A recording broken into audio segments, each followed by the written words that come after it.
Zaburi ya 43. Mana uncire urubanza, umburanire n'ishyanga ritagira imbabazi, unkize umuriganya n'ikigoryi.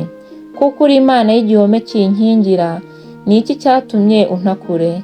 Ni iki gituma nambikwa ibyo kwirabura n'agahato k'abanzi banjye? Nuko ohereza umucyo wawe n'umurava wawe binyobore, binjyane ku musozi wawe wera no mu mahema yawe. Maze nzajya ku gicaniro cy'Imana, ku Mana niyo munezero wanjye n'ibyishimo byanjye.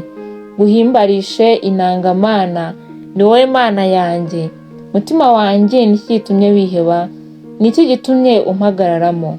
Ujye utegereza Imana, kuko nzongera kwishima. Niyo gakiza kanjye n'Imana yanjye. Haleluya.